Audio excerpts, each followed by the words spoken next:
Bonjour à tous, je suis le docteur Sicard Adrien, chirurgien dentiste et cofondateur de la Société française de dentisterie du sport. Aujourd'hui, je suis ravi de vous parler de dentisterie du sport au service du trailer, des enjeux et de prévention. Je remercie tout d'abord l'UTOI et M. Patel de m'accorder ce temps de parole.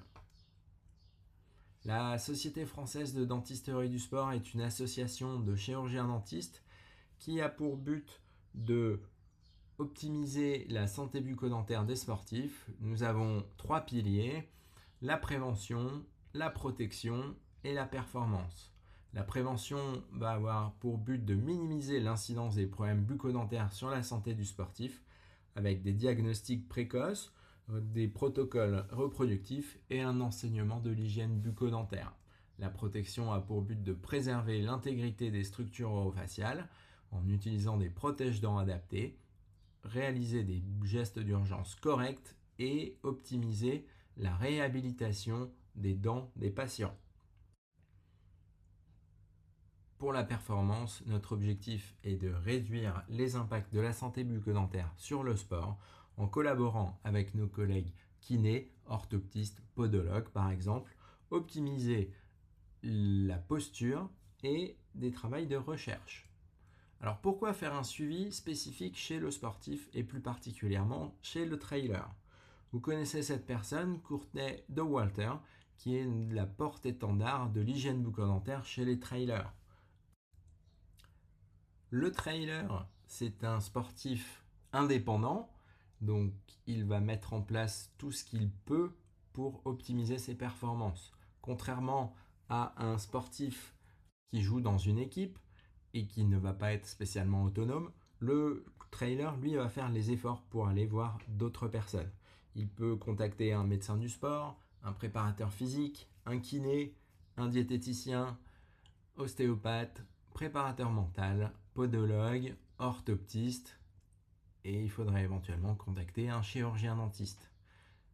Alors l'objectif de la dentisterie du sport, c'est de mettre le sportif dans les meilleures conditions bucco-dentaires possibles. Ce qu'on sait, c'est qu'il y a des liens bilatéraux entre l'état de santé bucco-dentaire et l'état de santé général. En cas d'altération, il va y avoir une diminution des performances sportives, une augmentation du risque de blessure, une guérison retardée et éventuellement des apparitions de tendinite, d'inflammation et de contracture. Notre objectif, c'est vous faire passer de ça à ça, car tout athlète, qu'il soit amateur ou de haut niveau, ambitionne d'être en bonne santé afin de pouvoir pratiquer, perfectionner et performer dans sa discipline. Au niveau des impacts du trail sur la cavité buccale, il va y en avoir de nombreux. On va en voir certains qui vont être spécifiques au trail. Donc il y a l'activité physique intense, le stress, la déshydratation et l'alimentation spécifique. La pratique du trail peut augmenter l'activité physique et la rendre intense. Ceci va entraîner un affaiblissement du système immunitaire, une déshydratation, une augmentation du risque de traumatisme dentaire et des micro-traumatismes dentaires répétés. Donc au niveau de l'affaiblissement du système immunitaire, il y a un déséquilibre qui peut altérer le système immunitaire. La déshydratation, plus vous allez courir, plus vous allez suer, plus il va y avoir une déshydratation. On en reparlera juste après, avec des risques de sécheresse buccale et des risques carieux et des problèmes gingivaux. Au niveau du risque de traumatisme, plus vous faites du sport, plus vous avez de risques de vous blesser. Et il y a des micro-traumatismes dentaires répétés. À chaque fois que vous courez, par exemple, vos dents peuvent taper les unes avec les autres, ce qui peut entraîner des traumatismes sur ces dents-là et intervenir sur des risques de nécrose et de foyers infectieux. La proximité de l'événement va augmenter le stress, altérer la qualité du sommeil et diminuer les défenses immunitaires. Donc le stress peut avoir une interaction au niveau de l'érosion, donc avec des reflux gastro-œsophagiens, des vomissements dus aux dépenses énergétiques massives. L'hygiène va être moins primordiale que la normale. Il y a une diminution du flux salivaire et du pouvoir tampon. Il peut y avoir une vasoconstriction, donc il y a moins de sang qui arrive et ces vasoconstrictions peuvent avoir des atteintes au niveau des gencives et modifier le microbiote buccal. Il y a des risques d'abrasion, donc des usures causées par des éléments extérieurs, comme se ronger les ongles par exemple. Il peut y avoir des atteintes dues au bruxisme. Plus vous êtes stressé, plus vous avez serré les dents et ça va entraîner des douleurs musculaires, voire des problèmes au niveau de l'articulation de la mâchoire. Le tabac aussi a une importance sur le stress. Plus vous êtes stressé, plus vous allez fumer. Donc le but, c'est d'être accompagné et d'éviter les impacts sur vos conditions de vie. Au niveau de la déshydratation, il faut rappeler que la sensation de soif est un mauvais indicateur. Elle manifeste un niveau de déperdition en eau qui est déjà trop élevé. La salive a pour but de digérer les aliments, de protéger les dents des attaques carieuses, de prévenir des infections en contrôlant les bactéries dans la bouche, et elle permet également de pouvoir mâcher et avaler. On a des besoins entre 1,5 et 2,5 litres d'eau. Quand la déperdition en eau est supérieure à 8%, il y a une inhibition de la sécrétion salivaire. Le corps humain va optimiser l'apport en eau pour certains organes plutôt que pour la bouche. Donc il y a une augmentation du volume de la transpiration, une réduction de la production de salive. Les boissons énergétiques ont un impact là-dessus car elles vont permettre de réhydrater, de rajouter des électrolytes, mais c'est des boissons qui sont très acides, donc ça peut avoir des impacts sur les dents, sur les gencives. Et le rôle de la salive, je vous en ai parlé, ils vont permettre de neutraliser les acides contre les bactéries et fournir des minéraux pour minéraliser l'émail. Donc le fait qu'il y ait une déshydratation importante va avoir des impacts sur la santé bucco-dentaire. Également pour l'alimentation spécifique, la consommation de gel, de barres et de pâtes de fruits sont problématiques car elles sont riches en sucre et adhèrent aux surfaces dentaires. D'autre part, il y a une augmentation de la fréquence des repas due à la préparation de l'entraînement. Donc il y a des repas plus des collations, plus des boissons énergétiques qui vont entraîner une augmentation des apports glucidiques et qui va entraîner donc une diminution du pH buccal qui va favoriser le risque de caries, de problèmes parodontaux et d'érosion dentaire. Donc les conséquences pour la santé bucco-dentaire, ça peut être des lésions au niveau des gencives, une atteinte de bruxisme, des caries, des troubles multiples comme des troubles de la déglutition, de la phonation, de la gustation, de la mastication, une possible surinfection des voies aériennes ou des développements d'affections focales diverses, et des causes de mauvaise tenue de la prothèse mobile ou des autres appareils de protection dentomaxillaire. Au niveau des impacts de la santé bucco-dentaire sur le trail, il y en a d'autres. Vous connaissez ces deux sportifs, Casper Ruud à gauche et Rory McIlroy, le golfeur, à droite. En 2022, Casper Ruud a dû abandonner un tournoi à Miami car il avait un problème de dents de sagesse qui l'empêchait de jouer. De même, Rory McIlroy, en 2013, a abandonné un tournoi car il avait du mal à se concentrer, car il avait des douleurs au niveau des dents de sagesse. Donc, les impacts, ils vont être 4. Il y a les douleurs dentaires, les affections focales, les traumatismes dentaires, l'occlusion et la posture.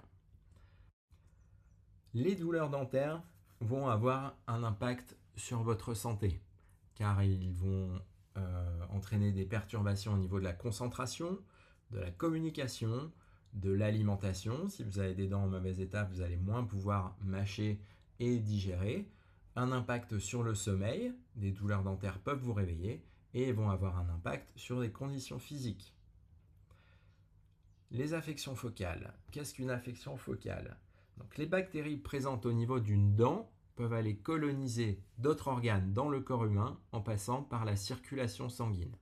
Par exemple, l'endocardite infectieuse. Donc, l'élimination du foyer infectieux d'origine dentaire va permettre d'améliorer la guérison des muscles ou des tendons lésés. Un abcès dentaire ou une pulpite, ça va dérégler le bon équilibre du sportif et ses répercussions peuvent être des céphalées, de la température, des douleurs, etc. Il y a différentes affections focales d'origine dentaire. Il peut y avoir un impact cardiaque, comme je vous l'ai dit sur les endocardites, au niveau du diabète, au niveau de l'appareil respiratoire avec des pneumopathies, des atteintes rénales, polyarthrite rhumatoïde, et il y a de nombreuses théories sur les appareils locomoteurs, comme des lésions articulaires, musculaires et tendineuses. La théorie de Barlow est celle-là.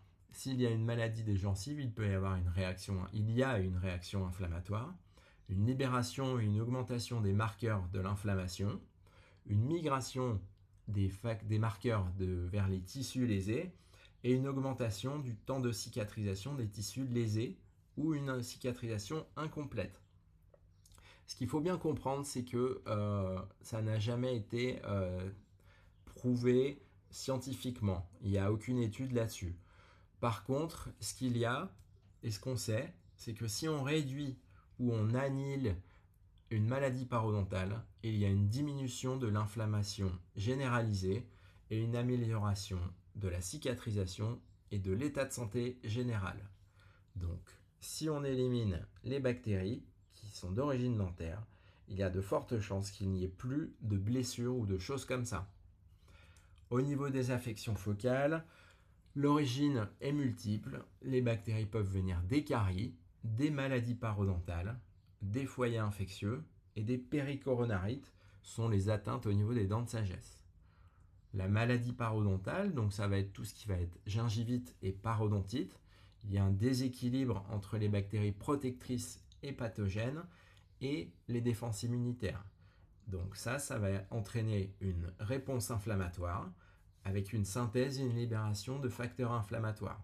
Donc à partir du moment où vous avez une gingivite, c'est-à-dire une inflammation de la gencive, il y a de forts risques que vous ayez une augmentation de la charge bactérienne et qu'il y ait des problèmes. Au niveau des lésions endodontiques, donc c'est les lésions inflammatoires au bout des dents, les caries profondes vont augmenter la charge bactérienne, comme ce qu'on voit sur cette photo. Il va y avoir une inflammation de la pulpe qui va être irréversible et qui va entraîner une nécrose de la dent, donc une mort de la dent. Apparition de foyers infectieux qui va être au bout des dents. On voit les deux petits abcès au bout qui vont permettre de propager des bactéries dans le corps humain.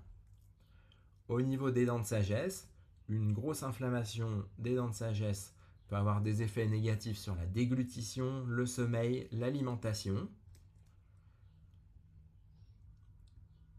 Ces phases peuvent avoir surtout lieu vers 18 ans. Donc nous, ça va nous intéresser par rapport aux sportifs de haut niveau qui est souvent âgé entre 18 et 20 ans. Un des risques aussi, ce sont les traumatismes dentaires. Si vous tombez et que vous vous faites mal, il va y avoir des douleurs, un arrêt momentané de vos performances, peut-être une nécessité de soins urgents et il y a un risque de traumatisme crânien. La dernière chose dont on va parler, ça va être l'occlusion et la posture. L'occlusion, ça va être la façon dont s'engrènent les dents entre elles, entre la mâchoire du haut et la mâchoire du bas. Et la posture, c'est la position du corps dans l'espace. Il y a différents capteurs de proprioception qui vont permettre d'optimiser la posture. Il va y avoir les yeux, les pieds, les muscles, l'oreille interne, la position de la mâchoire. Je viens de vous parler de occlusion dentaire. La façon dont vous serrez les dents va impacter les chaînes musculaires sous-jacentes. Quand vous serrez correctement les dents, vos muscles vont être en tension normale. Si au niveau de la mandibule, il vous manque des dents, la mandibule va avoir une position relevée et va créer des interférences musculaires. La mandibule est reliée à l'osioïde via 3 muscles, le digastrique, le styloïdien et le muscle myloïdien. Donc la position de la mandibule va avoir une interaction sur la position de l'osioïde. L'osioïde, lui, est relié aux clavicules, aux omoplates, etc. On va avoir des chaînes descendantes et ascendantes. Donc s'il y a une interaction au niveau de l'occlusion dentaire, la position de la mâchoire, de la mandibule va être différente. Il va y avoir une contraction en déséquilibre des muscles masticateurs. il va y avoir une interférence au niveau des muscles, de l'os hyoïde et des muscles. Ceci va entraîner une réaction en chaîne sur les muscles sous-jacents qui peut avoir une interaction sur la posture et modifier cette posture. Donc on va avoir des chaînes ascendantes, donc qui vont partir des pieds jusqu'à la tête, et des chaînes descendantes de la tête jusqu'aux pieds. Si on a une mauvaise position de la mâchoire, ça peut entraîner des interactions au niveau postural. Donc les conséquences des problèmes dentaires, il va y avoir un impact bactérien avec une augmentation du nombre de bactéries, avec des risques d'inflammation, d'infection apicale avec possibilité de diffusion des toxines bactériennes dans la circulation sanguine. Donc ça, c'est dû à l'apport de sucre qui va entraîner une augmentation du risque de carie et une augmentation du risque des problèmes de gencives. Il y a un impact fonctionnel avec les impacts sur la posture, ce que je viens de vous expliquer, sur les chaînes musculaires, le risque de contracture, la variation de la position des pieds et la proprioception. Donc ça peut entraîner une perte de puissance et une diminution des performances. Et il y a un impact psychologique. Une bonne santé bucco-dentaire va augmenter la confiance en soi, la qualité de vie, le bien-être et la motivation. Alors, de notre côté, que faire? Donc, l'objectif, ça va être déjà de soigner les dents, soigner les caries, observer les signes d'usure comme les érosions, les abrasions, traiter les foyers infectieux et remplacer les dents absentes. Au niveau des gencives, le but va être de traiter les gingivites, les parodontites, donc éliminer ce risque infectieux au niveau des gencives, éliminer ou traiter les problèmes de dents de sagesse et régler les problèmes de bouche sèche. Au niveau de l'occlusion, l'objectif est d'optimiser l'équilibre postural en travaillant sur les chaînes musculaires et en réduisant les causes comme les interférences dentaires, l'alignement orthodontique, les dents absentes, les séquelles de traumatisme des articulations ou les dents de sagesse en mauvaise position. Nos solutions vont être multiples. Il y a déjà un dépistage. L'objectif est de faire une visite annuelle pour les sportifs amateurs ou biannuelle pour les sportifs de haut niveau. L'objectif est d'observer l'état des dents, si elles sont cariées, obturées, absentes. Observer les dents de sagesse, l'état des gencives, savoir s'il y a du saignement, de la plaque, de l'inflammation. Observer l'occlusion dentaire, étudier la qualité et le flux salivaire et palper les articulations temporomandibulaires et les muscles. Au niveau du traitement, l'objectif est de réaliser des plans de traitement et des mesures de prévention personnalisées. Au niveau des dents, l'objectif va être de soigner les caries, de remplacer les dents absentes, de réparer les dents ou les soins qui sont endommagés et d'extraire les dents de sagesse qui posent problème. Au niveau des gencives, l'objectif est d'enseigner une hygiène bucco-dentaire adaptée, assainir les gencives, et la rééquilibration occlusiale peut être effectuée soit par l'utilisation de protège-dents ou de gouttières spécifiques. Au niveau de la prévention, l'objectif est d'avoir une hygiène impeccable, c'est-à-dire d'avoir un brossage 2 fois par jour au minimum, avec une brosse à dents souple, un dentifrice fluoré, et de compléter le brossage avec du fil ou des brossettes interdentaires. Idéalement, il faut brosser les dents après chaque repas. Si vous ne pouvez pas, vous pouvez éventuellement utiliser un chewing-gum pour après un repas, mais l'utilisation de chewing-gum peut avoir des impacts sur les articulations. Donc nous ne le recommandons pas. Il vaut mieux vraiment prendre le temps de bien brosser. Pareil, au niveau de la prévention, on va parler d'alimentation. Avoir une alimentation saine en limitant les grignotages, utiliser une paille ou une gourde qui permet d'injecter le liquide au fond de la gorge, rincer à l'eau après la prise d'alimentaire ou la prise de boissons énergétiques. Là, c'est ça qui va permettre de réduire la diminution du pH buccal et d'éviter les accidents d'érosion dentaire ou de choses comme ça. Aussi, éviter de fumer, je vous l'ai dit, c'est vasoconstricteur, donc c'est pas bon pour la santé. Et vous pouvez utiliser une gouttière occlusale ou un protège-dents individualisé. Pour conclure, il y a des impacts bilatéraux. Les dents ont des impacts sur le sport et le sport a des impacts sur les dents. Donc ce qui est important, c'est de consulter régulièrement votre chirurgien dentiste. L'objectif est d'anticiper les problèmes d'ordre carieux ou infectieux en intervenant avant les complications, de réaliser des traitements préventifs qui peuvent être faits comme de l'enseignement du brossage, l'application de fluor ciblé et de réaliser des traitements ciblés qui vont permettre d'assainir la cavité buccale et d'éviter les problèmes lors de la course. Il faut avoir une hygiène bucco-dentaire impeccable, donc avec le brossage des dents, le passage du fil dentaire ou des brossettes, et il faut manger équilibré et optimiser le rinçage. Hydratez-vous régulièrement avec de l'eau, rincez-vous la bouche après avoir consommé des boissons énergétiques, privilégiez les aliments secs non collants type fruits secs, profitez surtout du ravitaillement pour vous brosser les dents. Des personnes comme Courtney Dowater ou Alexis Sevenek le font bien. Je vous remercie de votre attention. Si jamais vous avez des questions, vous pouvez nous contacter via notre site internet dentisteriedusport.fr, par mail contact@dentisteriedusport.fr ou vous pouvez nous suivre sur Instagram où nous publions pas mal de documents là-dessus. Je remercie l'UTOI de m'avoir accordé ce temps de parole et je vous souhaite une très bonne course à tous. À bientôt.